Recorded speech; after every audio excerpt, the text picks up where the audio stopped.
All right, good morning. We're getting more people coming in online as we go. Welcome.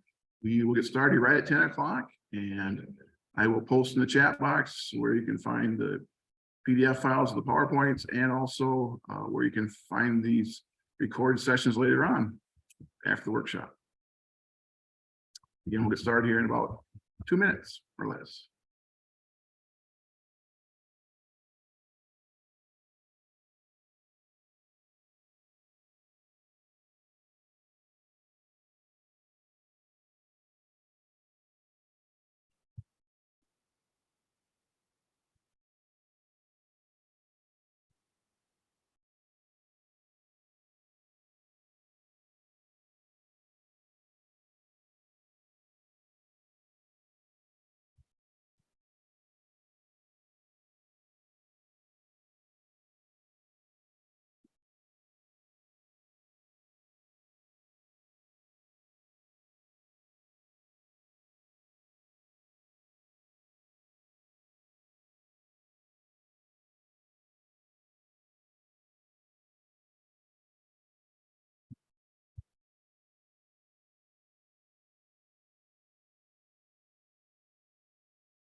All right, well, good morning.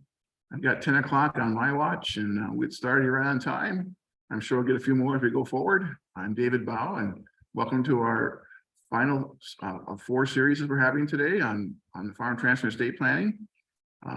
We're hopefully have enjoyed it so far, and they're recorded online. So in the chat box, I'm going to post right now where you can find the previous webinars. This one posted the same place.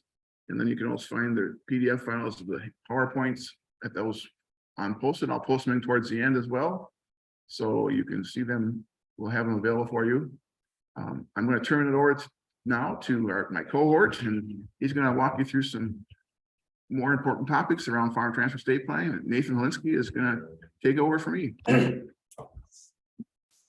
Hello, everyone. As Dave said, I am Nathan Holinsky. I'm also with the University of Minnesota Extension, and I get to teach everyone today for about the first half hour on these topics. So I do want to reiterate what Dave just said, that we have 3 previous recordings that are posted to our YouTube channel that is shared in the chat box, and we will share it again later on today. With that, we'll go ahead and get started here with our topics for today. So putting the basics together, right? We have estate retirement, where we have estate planning, retirement planning, healthcare, and the business transfer plan is going to be what we're discussing today. We also want to point out not all farms are the same. Right? What works for one farm may not work well for a neighboring farm or another farmer. Maybe your other family member, maybe you have a cousin or uncle who's farming and they used an LLC to help transfer the farm. Maybe that's not the best option for you. So we do want to highlight that. We'll talk about some examples that have worked in the past, but not necessarily will be the best fit for you. So this is not a one-size-fits-all approach. Each farm is unique. Each farm has their own, family members that dictate when the transfer is going to happen. What part of the farm gets transferred. All those different things depend individually on that farm. So we've had a 4-part series with the farm transfer webinars. We've talked about taxes, right? Some of the tax implications of both selling assets, right? Selling some of the land, some of the machinery to the next generation. Also, what are the tax consequences with transferring the farm? We talked about some of the legal concerns and just legal things we need to think about when transferring the farm. We've also gone through some goal planning, right? What is our number one or our list of goals that we want to happen in transferring the farm, right? Do we want to keep the entire farm in its entirety, the entire 500-acre farm we want to keep together? Do we want to have each child, own part of the farm and split up the farm, right? There's different goals for different families, and we want to make sure that each of your individual families understand the goals, and then again, the legal and tax implications that come as a result. And we want to make sure when we talk about these goals and our farm goals, we want to make sure we're using these SMART goals. And that means that we want to have specific outcomes, right? Specific things in the goals. We don't want to say, I want to be happy. Well, that's not very specific. We want to expand upon that and said, hey, I want to take a vacation to Hawaii in the next 2 years. That's pretty specific. Measurable. Again, we want to say, how can we say at the end of the day that this goal was met? Again, being happy, it's tough to say if you're happy or not, right? If you want to say, I'm taking a vacation, well, you either did or you didn't. That is measurable. Attainable, right? We want to make sure that our goals are realistic. If you want to say, hey, I want to, travel to the moon next year, a little less attainable than going to Hawaii.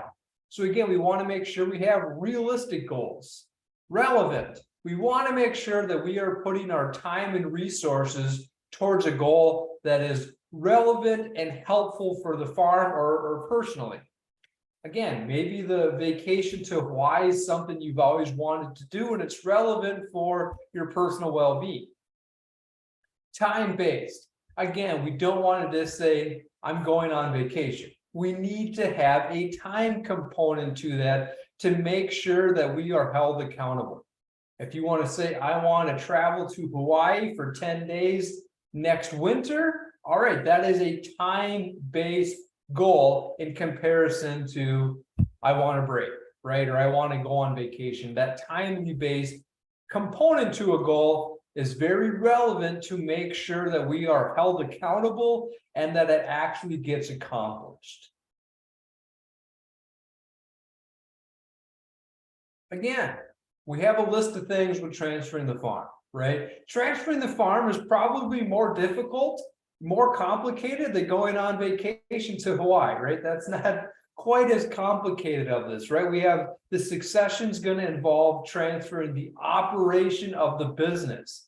And again, we were going to highlight that today, that just transferring the cows, just transferring the machinery or the land doesn't necessarily mean that the farm is going to stay in operation, right? We need to transfer the management component on the farm, right? Just because the father's going to, have the daughter take over on the farm, if she doesn't know how to manage the land or the crops or the livestock, it might not last long term. So we want to make sure that this transferring the operations and management of the business is thought through and done as it should be. Again, transfer planning is an additional process beyond the estate plan, right? So again, transferring this management and some of the authority on the farm and the boss mentality, the CEO of this farm business is separate than estate planning. The estate planning is primarily looking at the assets and transferring that upon, one person moving on. And then again, both the transition and the estate planning involve goals. We just briefly highlighted goals and how goals are relevant and what goals we need to know and understand when starting this process. And again, there's going to be legal processes and tax planning needs to be done to make this a successful transfer of both the estate and management of the farm. Okay, we talked about these a little bit more last week where we had wills, right? They're most associated with the estate plan. Okay, we also talked about some trusts. There's multiple different trusts out there. The most common are the irrevocable and the revocable trusts. That's the two different types of them. And that might work well, right? Maybe that's going to factor into your estate and transfer plan, putting the land into a trust, or the ownership of some of the assets in a trust might work well. Also, we talked about some of that ownership titling, right? Having the land, maybe not in a trust, but have it, ownership title, so that upon, my death, it'll go to my wife or my children, however that is. There's different ways to do that with ownership titling. And also those business entities, right? Maybe setting up an S corporation, a limited partnership, or an LLC. Some of these different business entities might be beneficial and help out with transferring the farm. Okay, so today though, that was a wrap up of the last 3 weeks. Today we're going to focus on retirement planning, healthcare planning, and then the business success, to make sure that the business can stay afloat and in business after we transition to the next generation. So we'll start with some retirement planning conversations.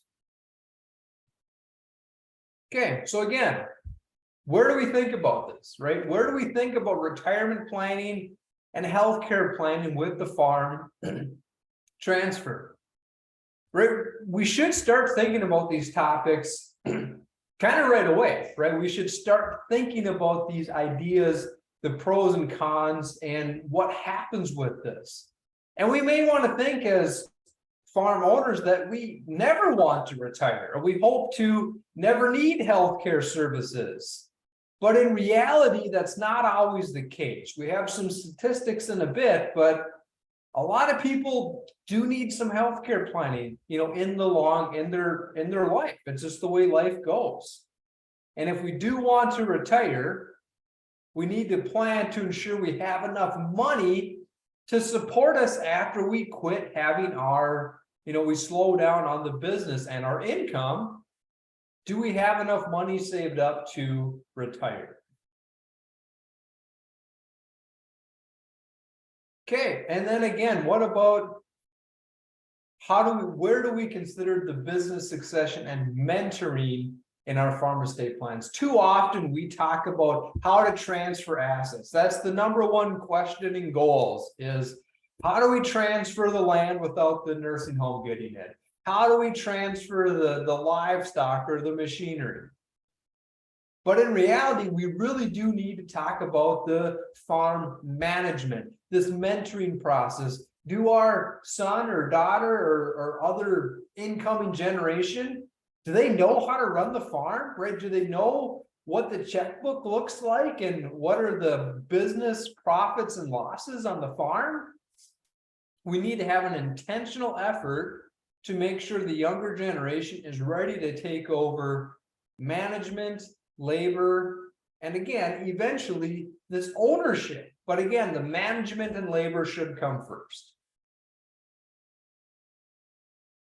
Okay, so we have some statistics here on retirement date, and this is a couple years old. This is from 2019 here, it appears. But what percent of workers, and again, this is outside of agriculture, what percent have saved for retirement? 2/3. 2/3 of apparently the general population have money saved for retirement, which is kind of alarming. I feel like that means 1/3 of people have nothing saved. I mean, that sounds alarming, right? I mean, as we know, life is expensive, right? You can't just live on hope and a prayer, right? We need some actual savings to help support us. And again, the next line, there are workers who have saved less than $25,000 in savings, right? And then that DB is a defined benefit. So it's like a pension plan. So that would be excluded from that. But 40% of people only have about $25,000 in savings. And I would, I think that's probably not going to last very long. $25,000 is not going to carry you through, a 10, 20-year retirement plan. The next line here, percent of workers with less than $1,000 in total savings. Almost 20%, right? 1 in 5 people only have $1,000 in savings. I mean, that's alarming. That is not a lot of money, unfortunately. That does not get you very far, right? If you need to go buy a new car, $1,000 doesn't cover much. That might cover a set of tires, and that's about it. So we want to highlight these survey numbers and say we need to plan ahead. You can't start saving for retirement once you hit 60. You need to start prior to that. And then the last statistic on the slide here, percent of workers who have completed a retirement needs analysis.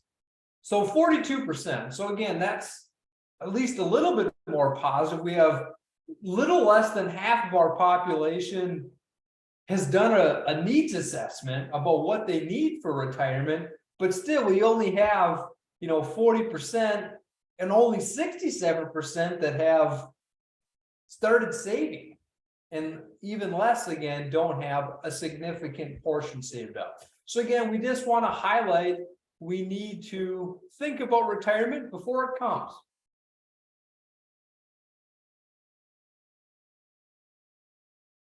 Some of these other myths that we have, right? Myth, 80% of respondents say they plan to work during retirement.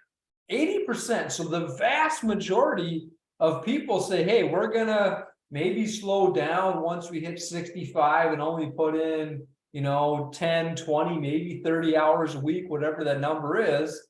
But the reality, right, we only have about 28% work during retirement. So again, the vast majority plan to, maybe they have, hey, we'll get some supplemental income, help, pay the grocery bill through working. But in reality, less than a third really do work during retirement. Second myth, right? 34% of respondents expect to retire at 70 or older. So 1/3 of people plan on working till they hit 70.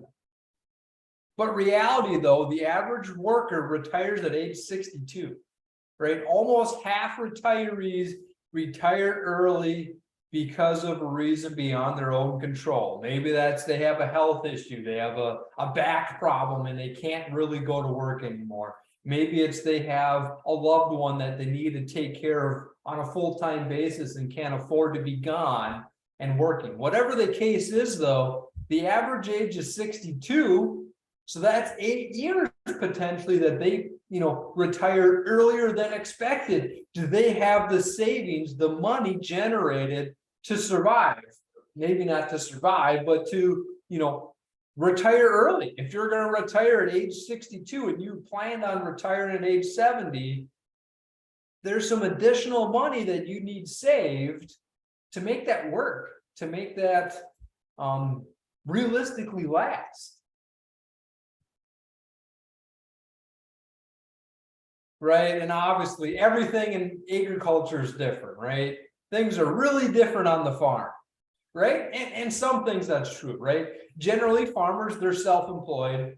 They have less defined benefit, less defined contribution plans. I work for the University of Minnesota, and they contribute to my retirement fund, right? They take some out of my paycheck, and they also contribute, a percentage of that with the employee sponsored retirement plan. Farmers don't typically have something like that. And so Social Security, right? It's going to be a pay as we go from our SE tax, but typically farmers are tax averse and try to limit their income on taxes to pay less in taxes.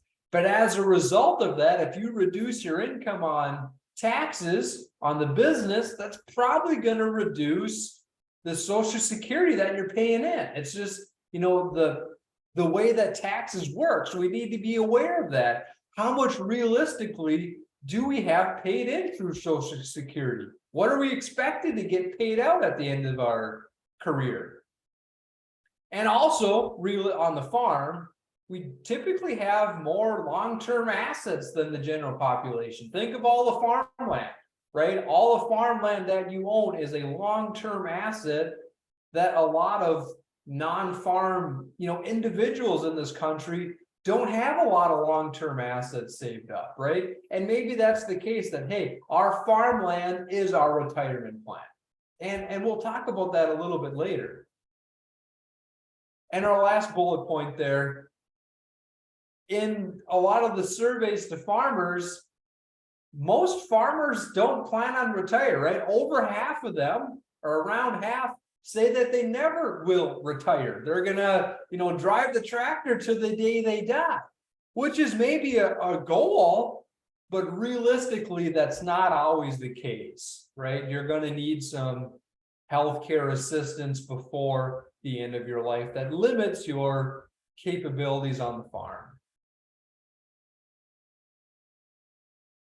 So starting the plan, right? Are you retiring, right? We just talked about that bullet point about a lot of farmers never want to retire, but want and what you want in reality are different, right? What if you need to, right? What if you need to retire? Maybe you have a knee issue, a hip issue, a back issue, right? Some of these, health needs are going to dictate where your future takes you, unfortunately. What about income needed? We have some slides here about, money that needs to be saved up. First off here, where are you going to live, right? Typically on the farm, you maybe have a farmhouse on the farm site that you're living.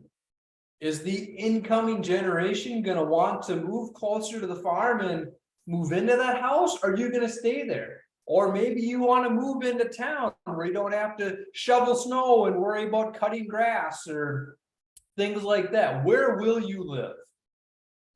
What's the type of lifestyle that you want to have, right? Are you planning on doing daycare for the grandkids? Are you going to, be there for the grandkids? Maybe you're going to do a lot of volunteering. You're going to be a local Lions member, or some of these other kind of nonprofit community organizations. Maybe you're going to work, right? Maybe you want to continue to work on the farm. What are going to happen to your expenses, right? Everyone talks about the last couple of years and inflation, right? Inflation means that our expenses are going up the last couple of years. What's that going to look like in retirement when your income goes down? And then the last one there, what about the farm assets, right? What needs to be sold? What can be rented out? Can we rent out the farm land, some of the equipment, some of the buildings? Maybe that is your retirement income. But again, we need to plan ahead and look realistically, what are we going to get? Is the farm rental going to be enough to support my retirement needs, right? Are we going to generate $50,000 of rental income from the farm? That's a pretty big number. It might be true in some cases, but again, we want to make sure we have enough money saved up or coming in to support us through our retirement.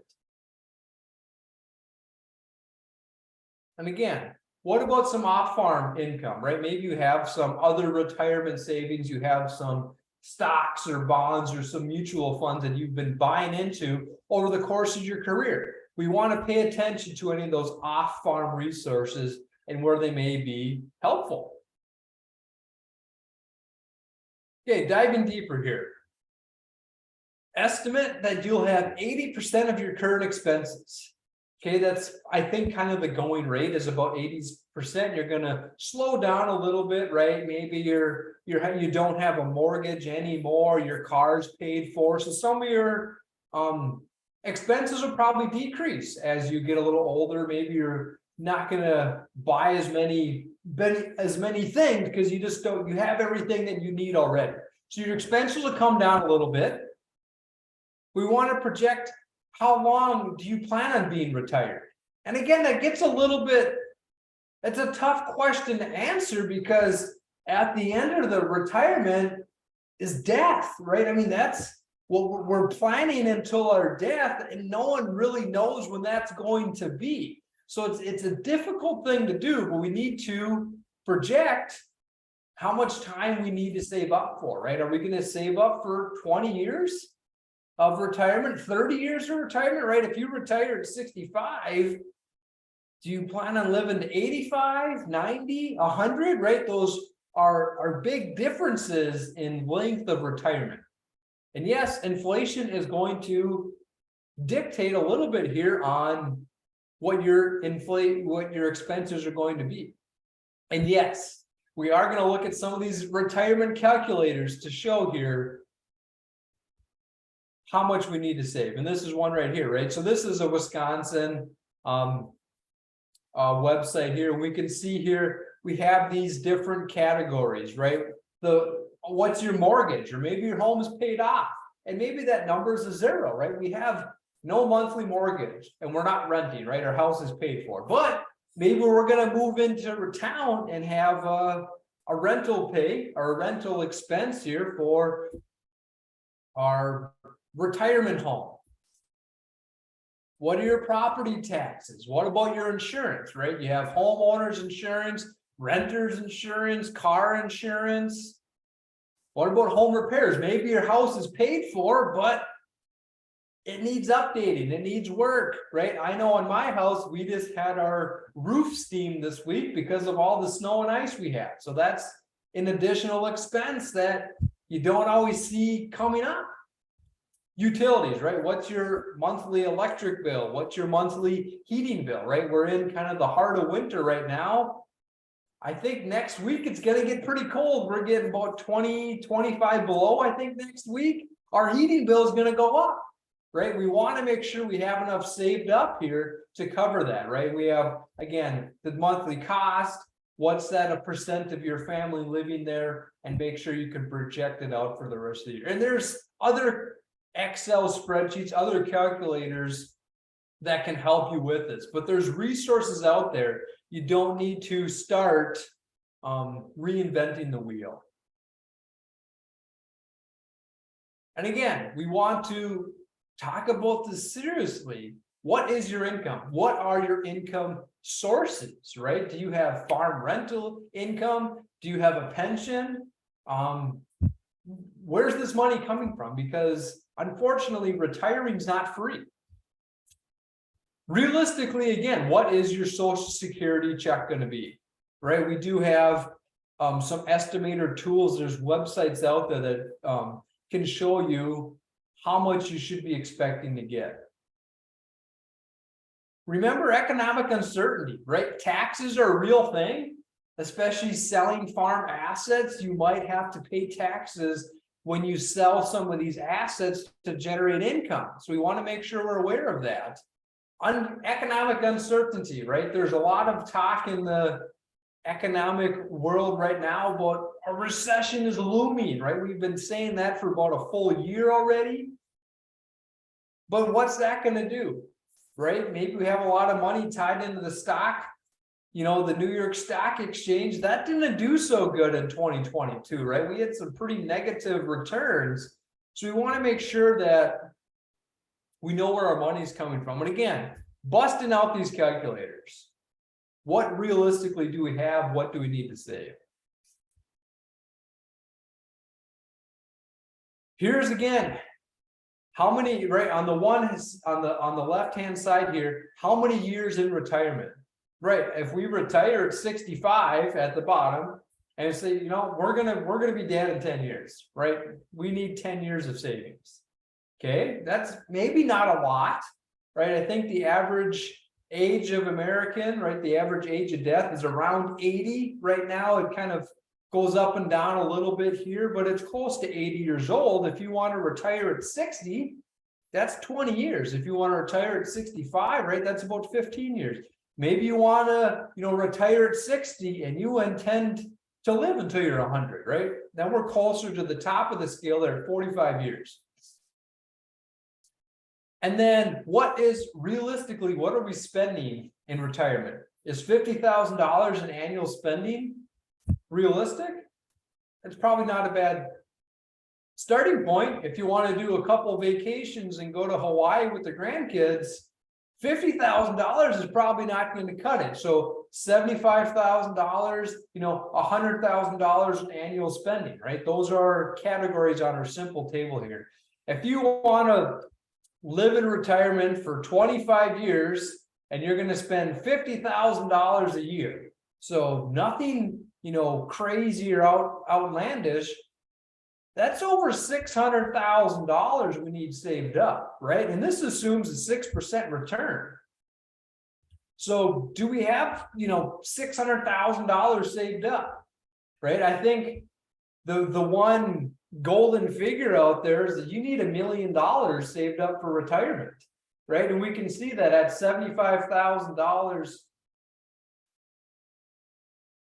in annual expenses or annual income, right? That's, out of 30 years, right? That's $1 million. So $1 million is not unheard of. And again, maybe you have a couple of expenses coming up where we're going to be closer to this $100,000 of annual income that we need. In 20 years, that's, over $1.1 million. If we want to live for 45 years past retirement, that's over $1.5 million. But even look on the smallest scale on this side here, at $50,000 in annual income for 10 years, that's still $368,000. From our earlier statistics, we had, right, less, 20% of people had $1,000 saved. That's not scratching the surface, right? Even at the higher number, I think we had 40% of people had around $25,000 saved. $25,000 does not get you very far. I mean, that's like one used car. That's, groceries and rental income, or a couple months of a mortgage. I mean, we need several $100,000 saved up at minimum for retirement. And I just want to make that clear to people. We need to start planning that before retirement comes. Because again, once you hit 60, it's a little tougher to save up $300,000. And if you start planning when you're, 25, 30, or 40, or even 50, right? The sooner the better. But we want to make people aware, and there's calculators out there to help you do that you need to have money saved up. Okay, and there's other resources out there. And we can see here there's other websites and links, and I can share these in the chat here. But the University of Minnesota has some of these resources and some other workbooks. I'll send this in the chat a little bit later, and you guys can check them out as you see fit. But I sent some of those links right now. But if you're young, what can you do, right? And it's easy for me to say because I'm probably one of the younger ones on the call today, right? So start today, right? The sooner you start, the better in retirement planning and retirement saving. But if you miss the boat, again, the sooner you start, the better, right? There's like an old saying about the best time to plant a tree is 20 years ago. The second best time is today, is now, right? It's the same storyline here. The sooner you start, the better. And again, there's some simple, these are just different retirement plans here. The simple is a savings incentive match plan for employees. There's Roth IRAs, there's traditional IRAs, even just saving money and putting it in the stock market if you feel like you want to do that, or simply, putting it into a savings account. There's different ways to save. Some have some tax advantages, right? That's with the Roth IRA, I believe you can put in money. It's post-tax money, so when you take it out, it's not taxed, right? There's different ways that these IRAs are set up. Their traditional IRA, it's pre-tax money. You tax it when you take it out. There's different strategies behind that. Pretty much every bank, credit union, right, that you're going to be a member of to do your business probably has some of these IRAs or other retirement plans kind of pre-set up that should be easy to get started for you. Again, consider your retirement needs while you have the time of value on your side, right? Everyone heard about compounding interest, right? As you save up money and it earns interest, right? That interest will then earn additional interest.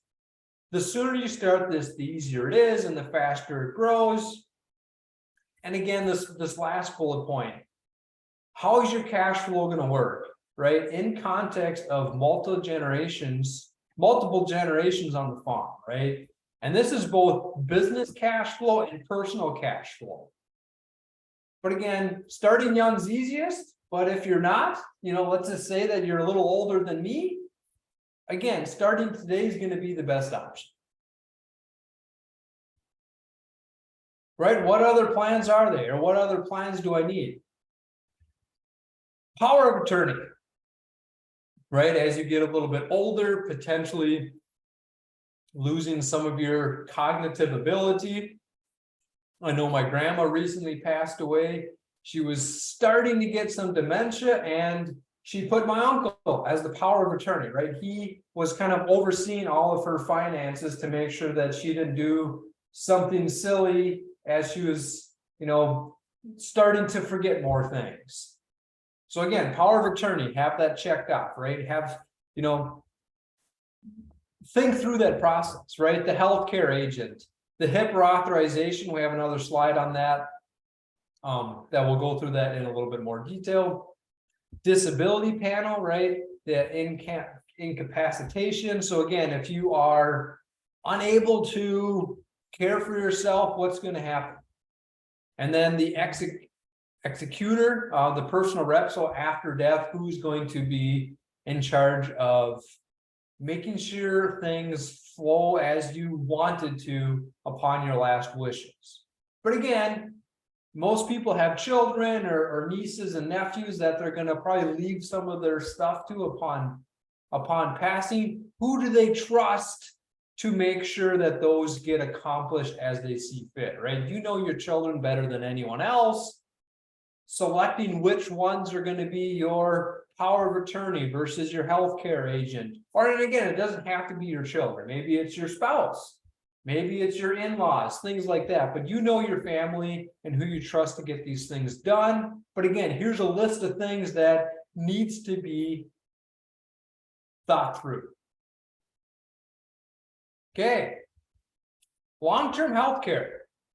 So after 65, we have some slides. I think we talked about some already, but we have some upcoming as well here. Long-term care annual costs are expensive. I'll leave it at that, right? Nursing home, right? It's going to be $90,000 a year potentially. I mean, some of these places, depending on the level of care required, if they need a nurse to come in and check on that individual person every other hour, it can be 10 grand a month, right? $120,000 a year, right? We have some of that semi-private there, $90,000, $100,000. That assisted living where they don't necessarily have the nurse checking on them individually in the room, still $50,000, right? That's real money. This isn't some hypothetical, money out there. This is real money that you're going to be paying, at $5,000 to $10,000 a month potentially on the level of care needed. And this is what that retirement savings calculator was trying to get to, right? If we have a $50,000 assisted living bill, can we pay it? If we have a $120,000 nursing home bill, can we afford that? Do we have that money saved up? Okay, again, power of attorney. So getting back to our previous slide there, right? Authorizes another person to represent or act on your behalf in private affairs, business affairs, or other legal matters while you are still alive. So if I put Dave as my power of attorney, he can do these things. He probably has authority on the checkbook, right? And if we need to sign our name, he probably has authority to do that. Right? There's statutory short form, broad, and there's the common law power of attorney, which is a little more specific. Also, we have a durable one or not durable, which is going to be effective after a disability, would be the durable, and then the not durable would apparently not be effective after disability. But there's a couple different ways to do this. But again, we want to think about this on who we want to do this and get some of these forms signed. And Dave, here's a question for you. What is the process? Do we just go to a courthouse and get a form? Do we work with a lawyer? What form do we actually have to fill up? Where can we get those forms? Well, normally you get the power of attorney done with an attorney. You know, you go to the attorney and you fill out the paperwork for them. They would help you with who you want to put on there, what authority you want to give them, which is the broad or short. You can do actually line by line unique, or you do everything broad categories. So, you know, sometimes as we don't think we're losing our abilities, but so we only give them limited abilities. And so we start with that. Sometimes list all your kids as power attorney so that somebody can take care of your affairs when they're around or available. So there's lots of ways of doing this. You can probably also do it yourself if you really want to, but we probably would tell you to see your professionals and make sure it's done the way you want to be done. All right, thanks, Dave. Our next bullet point here is going to be on healthcare directive. Okay, so healthcare directive, right? List your wishes regarding medical treatment, right? A healthcare agent is authorized to make decisions on your behalf and be informed of your medical status. This may be referred to as a durable power of attorney for healthcare in some states, but again, potentially talking about, you know, if you go into cardiac arrest and you're 95 years old, what realistically do you want to happen, right? How hard do they want to bring you back? I think is kind of what this is getting at. It's just a way of life. I know when my grandpa was getting a little bit more ill towards the end, right? They said if anything happens, just kind of let it go, right? His time was up, and that was the healthcare directive, right? He was cognizant of that, but that's kind of what this is getting at. And again, some of these topics are hard to bring up, but right, the only two things certain in life are death and taxes, and we're talking about both of them today.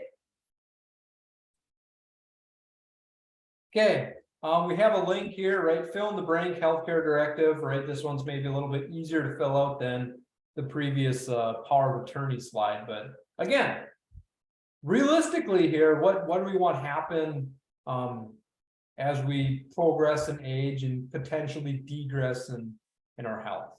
So I advise everyone to check that out and see what's there. HIPAA, we had a slide about this earlier, the Health Insurance Portability and Accountability Act of 1996. This is not a new law. I mean, 96, that's pushing 27 years ago. So in HIPAA, the document, right, you include the names of all people that you grant permission to have access to your medical information, right? HIPAA document can be part of your healthcare directive, or it can be a separate document, or both. But according to the HIPAA rules, I can't call a hospital and say, hey, I know Billy Bob in the hospital, how's he doing? They can't tell me anything, right? I need to be on this HIPAA form to say, hey, you are listed as a certain family member who we can release how he's doing. So that's the point of HIPAA. You can't just get random information from people. You need to have actual authority from that person. I would just put a log in there. A lot of your clinics, your hospitals are going to have their own forms. So your attorneys will have them too. So, but if you know you're going to go regularly to the same clinic or the same hospital, get their forms. So there's no question they'll honor them or recognize them. If your attorney does it for you, sometimes they might not like them. So the easiest way to do it, it might have multiple ones at different locations, even because you get everybody's health. Say you want to go to Rochester or Brainerd or wherever you want to go, and for special surgery, well, then you want to make sure you have the overriding HIPAA for your kids can check in on you. But even a husband and wife, you get in a car accident, and technically, if you don't have this set up, your spouse cannot find out your condition. So that's the sad part if you're unconscious or in affairs. So it's something we do recommend that you take some effort to get it done, so you have that communication line available.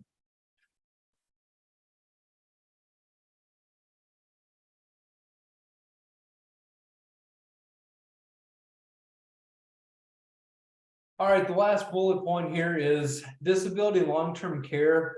There's a wide range. There's some long-term care insurance that Dave mentioned last week, but there's different kinds of long-term care, right? There's at-home care, there's the assisted living, the congregate care, nursing home care. After age 65, a majority of people will need some time of home care, right? 1 in 2, half of people, right, will spend some time in nursing home. Maybe it's short term, right? Maybe they had hip surgery and they're in the nursing home for 2-3 weeks to recover. Maybe it's longer than that, right?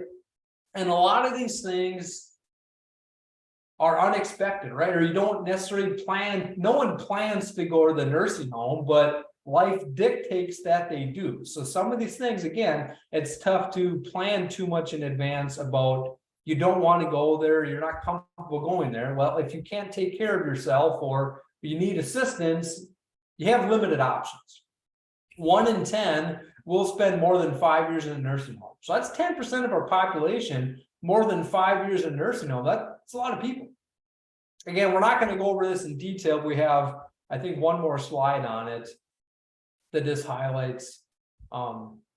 Right? It's different than medical assistant. Medicare is different than medical assistance. To qualify for medical assistance, and again, we talked about this more last week on our Zoom call, there are very strict asset limitations, right? $3,000 of your personal wealth. If you're over that, you do not qualify for medical assistance. They do have a 5-year or a 60-month look back if you sold assets or gifted assets. If you gave to your son the farm 3 years ago and you go to a nursing home, the state can say, hey, we're going to ask your son for some of the money to cover the difference.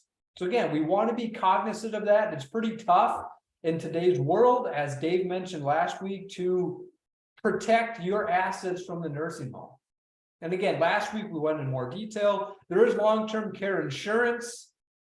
There's savings or retirement income are some of these options to overcome that or to avoid the medical assistance, right? You can have enough retirement savings saved up to cover that. And the last bullet point here, and then we'll switch gears, but have you begun your retirement and healthcare planning, right? And we don't necessarily have a poll on the screen, but, and you don't even need to answer us, but realistically ask yourself, right? How much money do we have saved up? If you are 65 and have $5,000 in savings, probably not sufficient. And maybe you have other sources of income and you think you'll be okay, but again, planning ahead is key. And that, I mean, everyone on the call today is trying to learn, trying to plan ahead, and we thank you for joining us today, but we want you to be realistic, right? Those help, the savings numbers, the income numbers that we showed are realistic numbers. And same with the healthcare costs and long-term planning. I know some of my neighbors, right? They got old and got a little sick. They went to a nursing home and it's $10,000, $11,000 a month, right? These are realistic numbers.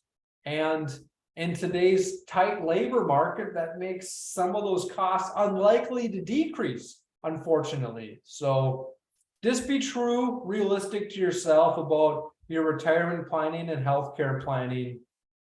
And with that, we'll switch gears. Dave will take over and he gets to talk a little bit more on if the business has money, I think is kind of our topic. Yep. So thank you, Nathan. Again, he covers some important tools that you need to think about in this farm transfer estate planning process. Again, your attorney is going to help you a lot of that. If you want some resources, they'll walk you through it. I posted where you can watch the recording of these sessions again and PDFs of the PowerPoints in the chat box. You want those too. So thanks, Nathan, for covering that. Now we're going to talk a little bit about financial statements and the farm viability. And my mother's been in the home for over 7 years, and her cost a month is over $11,000, just to verify what Nathan's saying for actual costs. So balance sheets. We'd like you to do a balance sheet in this transfer process. You know, we rely on a balance sheet prepare for the lender. I was a lender for 9 years, and a lot of times we were very conservative on those balance sheets. We required to take 10% depreciation on the equipment. We didn't care if land was worth $10,000, $20,000, or $5,000. because that was not, you weren't planning on selling that, you know, it wasn't gonna be, it's something that you have and hopefully you're gonna keep it. So we're conservatively planning that balance sheet. But we encourage you to, if you do that, start with that one and then go about the process of creating and preparing an alternative balance sheet, listing all your assets at the fair market value, what they're worth today, and also liability if you have any that goes along with those. And then you have both the cost, you have the base of those things, you put the value at the cost basis plus current value. Don't forget about deferred liabilities when you're doing this process. So we'll walk a little farther. So your insurance policies, put those numbers in that addendum on the balance sheet. It's really hard to get organized for your executor or your representative, personal representative are going to find all this stuff. It's really like your insurance policy. Where are they? Are you organized? Since somebody, after you're gone, can somebody find them? How are your pensions set up? Did you have survivor benefits? How do your life insurance policies set up? Do you have beneficiaries set on those? Because if you don't have beneficiaries, you own the policy and you're the beneficiary, it's going to go into your estate. So again, if you're talking about estate taxes, you want to make sure you have that done. List of your heirs and their information, where to contact them, all your accounts. Again, where's all your money? Where are all your assets? You have stockbroker accounts, you have banks, different places that you have assets. Have them listed there with the account numbers. All information needed for estate distribution purposes. So again, if you have a will, a trust, if you have any of those documents we talked about, transfer on death or transfer on death deeds, you want to have all those right attached to your current balance sheet, or and we call it an amended balance sheet or an alternate balance sheet, because you're looking at everything in the fair market value. When you have an estate, what's it all worth today? Is it worth that $5 million, $3 million everybody has in Minnesota? The $5 million with the qualified small business or farm property, or are you under the 12.92 million for federal? So those things you want, and to keep it secure and let somebody know where it is. Okay. So income statements with accrual adjustments. Use your income statement prepared for use in this process. You, with your schedule, may give you a distorted view of your income. And again, we play that a lot of times year to year to try to balance your income out and try to balance our taxes. But some years you might sell 2 years of crops and then you prepay and you have your actual expenses. So you have expenses for 2 years of crops, but that's not going to show you your true picture of your income then. So you want to do that more what you can expect on your income. Packages of inventory depreciation changes will also do adjustments, because you might be buying a new tractor and so your cash goes down, different things that will adjust on your balance sheet. So that income statement is really important for accrual adjustments. And when you're making your transition decisions, based on those accrual adjustments, net income is suggested. So again, you want to try to figure out really what your farm is really generating every year. Is it $100,000 every year over time? Is it $200,000 a year? Because you're going to need 2 families supported off it, whether it's from rental income as the retiring generation and for the equipment machinery, the younger generation. How's it going to work? Is there going to be enough money based on the statement to provide income for both generations? The combined income, both farm and non-farm, both generations must be sufficient to cover the following: those family living costs, which with inflation are going up dramatically, cover your tax liabilities, both state and federal, service any loan payments you have out there. Again, as we get older and the land gets more expensive, and maybe you bought some more land and you want to expand your operation, you might have some term loan debt out there that you want to make sure that's serviced and have money to service that, and still have some money in the cash flow that's not already assigned available for new purchases. So that's part of the process in this review process, looking over everything in the farm. Is it going to be available to do this? Because the worst case scenario is you do this process and you don't cover number one. You don't even have enough income in there to cover the family needs of both generations. So that's the real, makes things both generations uneasy. A statement of cash flow. Don't look at cash flow. It's very important. So do the process. You know, I'm sure you've done it as farmers yourself. You do a cash flow every year, but you can do it with the adult farm management instructors. You look over the monthly income and expenses and how they change. It's very important for the intergeneration, so they know where they can get their income, where they can pay their bills, who's paying the farm bills, when they're due. Again, if you're transferring the decision-making process, your authority to the next generation, that's really important. You'll share that annual statement kind of where these payments coming from. Cash flow is managed for retiring generation. You know, you start January, but you don't have any grain sales till March. Are you going to have money to pay your monthly utilities? All the other things that you pay every month then don't correspond to those annual sales, those sales may be quarterly. So again, you want to make sure you can pay your monthly bills in retirement.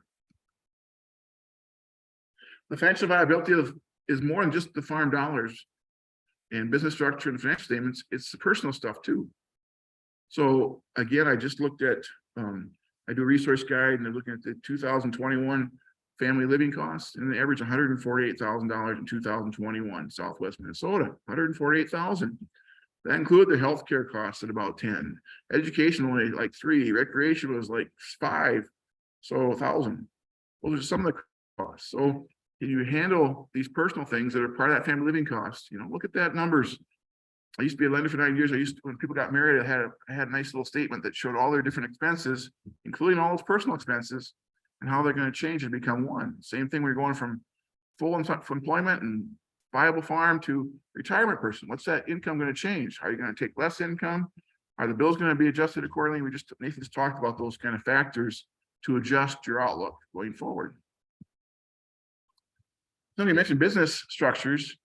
Let's pause and review a little bit about their roles in this process. So again, we have a separate class sometimes we talk about business structures in our team, but first of all, we have a poll here to think about how carefully have you evaluated your financial viability. So again, these cash flows are really important. Have you done that work? Have you looked at your income needs? Have you looked at your expense needs for both first the old generation for retirement, how it's going to change and adjust? And those are going to be enough for the younger generation to afford their lifestyle they want to maintain. So just think about what's your financial viability for your farm operation. So business succession tools we're going to talk about next. So the business components, labor. When I was a lender, I had 2 dairy farmers die in the dairy barn. They were already retired, but they're still helping on a daily basis in the farm. Like you said, Nathan said they wanted to farm until they died, and they did. They didn't want to retire. So, but some farmers reach a point where their knees give it out. They're dairy farmers. Your body gets older. Maybe you can't do as much physical work as you used to do. So you have to decide how much of labor you're going to contribute to the operation and how much the younger generation counting you for that labor. So you think about that and process. Income minus expenses equals profits. Is there enough profits to cover the family living costs for both generations? Management. And we're going to talk more about this too, but you want to give them an opportunity to make some management decisions. It really is good and you're around a little bit to help guide along the process, but maybe you just want to walk away and you've trained them already while they've been working with you.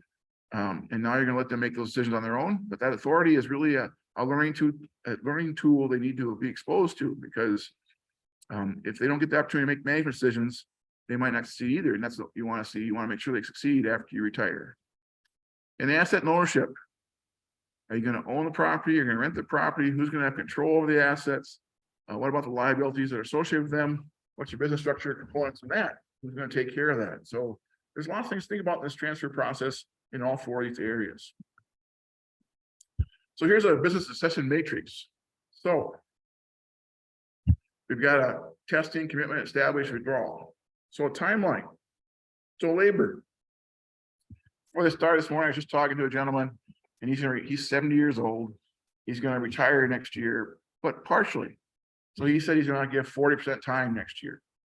So you have a testing timeline where is 40% of his labor going to work for the farming operation? Is it going to be available for both generations? So the testing timeline, how long is that going to take to see if that works? Commitment, establish, and withdrawal. So in other words, when it's actually working, you're going to withdraw from the operation, but that labor maybe you're going through these channels of starting testing at 40%, commitment at 40%, then you establish that, then eventually the old generation is going to want to get out, withdraw entirely. So think about that. Income. So we got this farm, you've done the cash flow, shows how much is available for family living costs. You're going to transfer some of that income next generation and control next generation along with the management timelines, and then ownership. Maybe everybody wants to start there, but that would be the last thing the old generation wants to do. So all these things, you have testing, all these different components, go from the testing part to the commitment. Now we've tested it, we're committed it's going to work, and then we've established these routines, and then we're going to have a withdrawal plan so we can exit from what we agreed upon when we're semi-retired. So how long for each stage? How long you test? How long you have the commitment part? How long establishment? Withdrawal, how long are those periods? Well, you can do a shorter transfer. This slide shows you the owner has control right now and goes there, and then we have a successor coming on. There's just a short window in there where you're overlapping. So there's a shorter transfer there where you think they're ready to go. We've done these workshops for over 20 years. I had gentlemen who retired from his careers and came back to farming. Well, in that case, he probably helped with farming all along before he retired from his other job. So when he comes back to farming, he's already got a big lead on a lot of people. So he might have a shorter window. But if you went off in a career and weren't involved in the farming for 20 years, and then you come back to farm, it might be a longer window to help the process of figuring out what's all the details take involved in farming today. And maybe that's where you want that longer transition, where the owner and successor work together for a longer period of time. So you think about, helping with management, helping with the labor during that transition time, helping with all those things that you want to think about in the transfer process. The timeline is going to depend on, first of all, how old you are. Where you decide to start thinking about retirement or passing it along. What's your health? Our bodies quit on us, whether we want to quit or not, our bodies eventually will quit on us. And then also, how do your finances? How quickly can we make it work? If there's plenty of income going out there and both generations work together and have plenty of income, that would be great. But what if we have to expand to allow the second generation to come in? Maybe we have to add a hog barn. Maybe we have to add a few more dairy cows. Maybe we have to add more farmland. Is that going to be the answer? Those things will take time. And abilities. Again, what are both generations' abilities?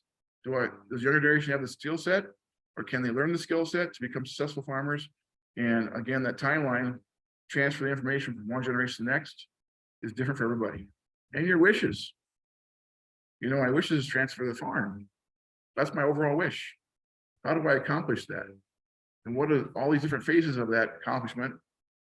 Again, depending on the timeline, is going to really depend on how I can do that. Are they going to have the management skills? How long time of transfer? Are they going to already know the cropping system? They already know the equipment line. They already know what chemicals to buy, what herbicides to buy, what's our bloodline in our livestock? All those kind of things. Those are things that take maybe time for them to learn and see and observe. So again, the timeline is going to depend on these factors. Management transfer. So again, if you walk away from the farm without giving your next generation any mentoring, it's going to be really hard for the younger generation. Sometimes mom and dad and son and daughter are button heads, so sometimes they do walk away. But it's really nice if you can work together and make a smooth transition across the way, and the owner makes decisions and to be a mentor. That's a good hope to do that, and the owner and successor make a decision together. So first of all, you can have start control. The old generation's in charge, and the next generation successors working basically for them, and they're trying to mentor them on why they're doing these decisions. That's phase one plan. Number two, the owner and the successor are working together. So both generations, they're making joint decisions. So they have discussions about why we're doing this. Why did we choose this hybrid? Why did we choose to buy this planter? Why do we do these different things? You're making decisions together. And then finally, after the transition, when the senior generation wants to pull out and pull back a little bit, then the younger generation is going to make decisions by themselves. So hopefully in this phase of these three steps, by the time the senior generation walks away, the younger generation is ready to go. So again, here's some guidelines to this. Testing. This is filling out those four timelines. So the intergeneration begins with making day-to-day decisions for the operation. That's they're starting. So here the daughter begins to manage the dairy herd breeding program. Comes those bloodline issues. Commitment. Intergeneration takes over management of the farm enterprise. So an example there, the son is going to manage the dairy operation, and dad's going to manage the crop operation. So the son's taking over the dairy barn. I have examples of that too as a lender when I was in dairy country, where the son was in the dairy barn and dad took care of the crops, and son helped with the crops, but they had their roles, and the son was in charge of the dairy. Established, both generations manage overall farm obligations, so they're working together. They're meeting with the lenders. They're deciding what equipment they want to purchase. Those kind of items are they working together and making those decisions. It's very important they have that overall teamwork. And then withdrawal. That senior generation is going to pull back. He's going to leave You give them management control. That's the hardest part sometimes for the senior generation farmer to do, is give up control. They've been in charge, they've had those assets all their life, and to give up the control is really hard. So again, putting a timeline on it or trying to smooth it out so that it works pretty good, that's going to be the hard. So senior generation got to think of, you're willing to do that or not, you're ready to do that.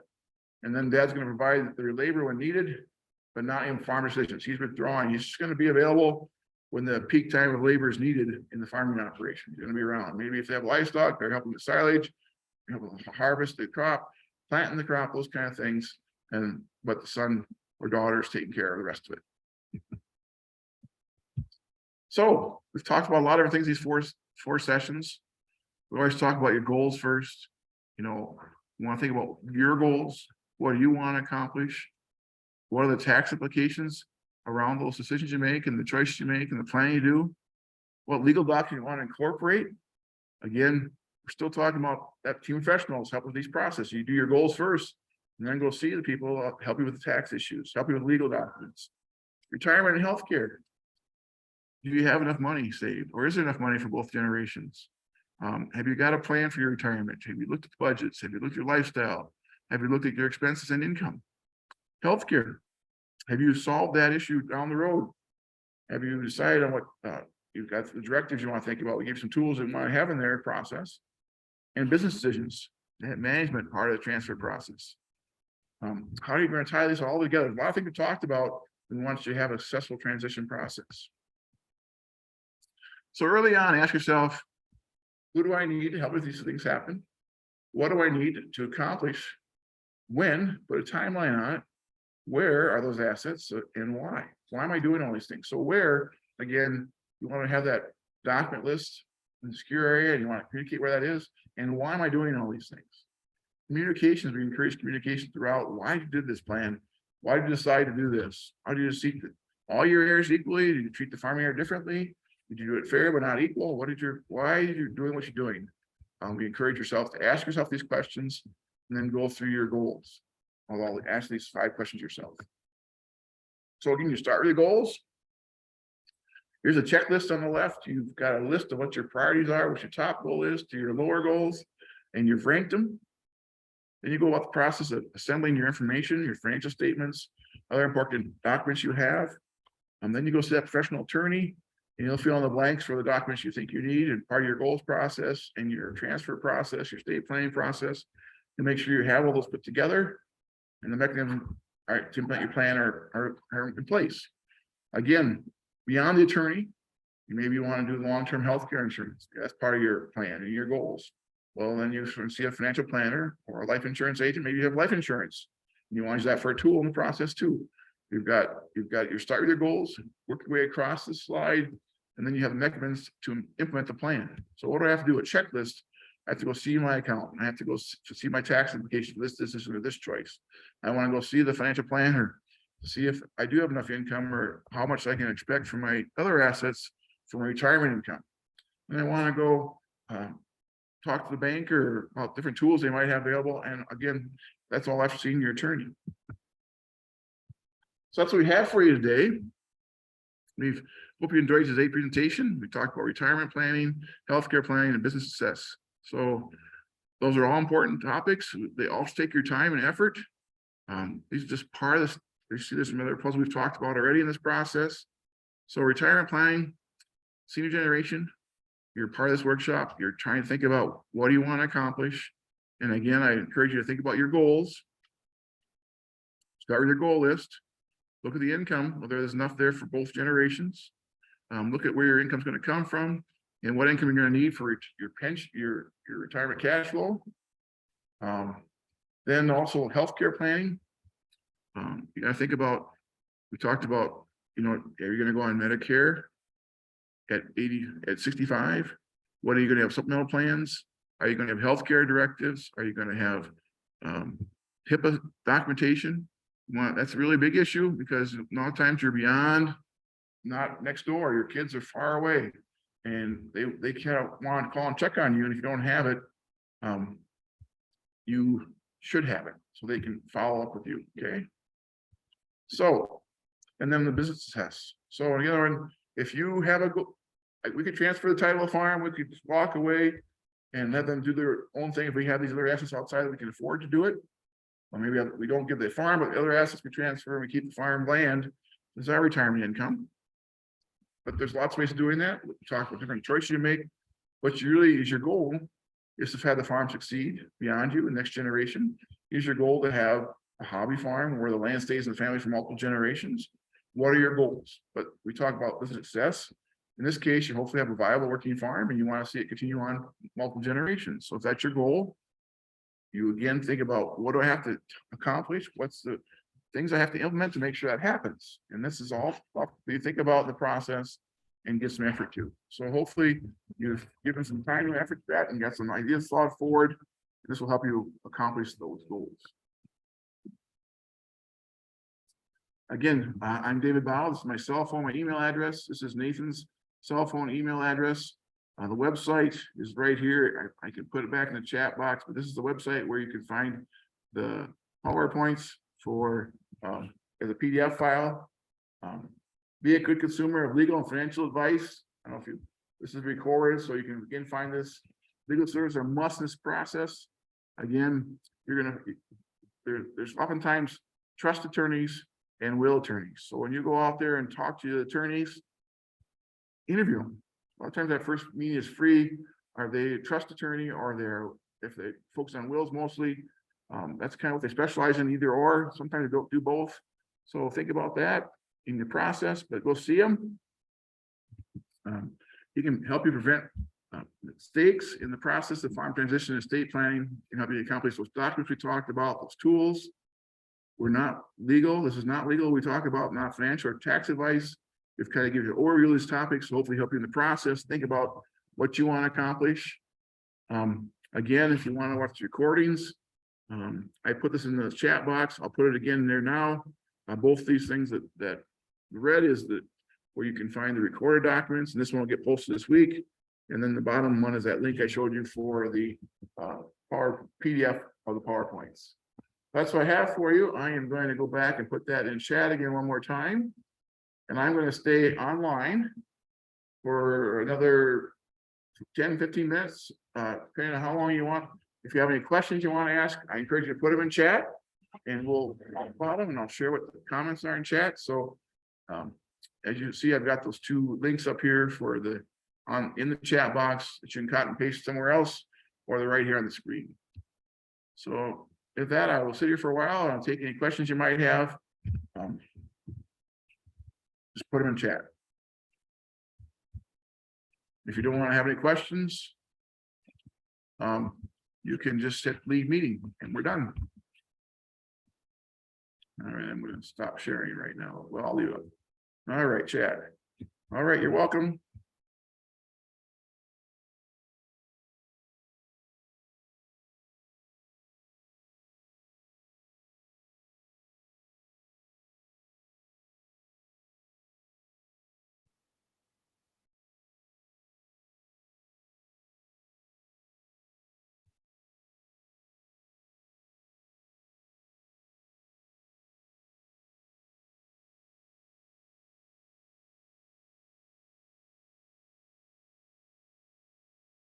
All right, I am gonna, somebody raised their hands, so I'm gonna go there. I'm gonna stop recording them first.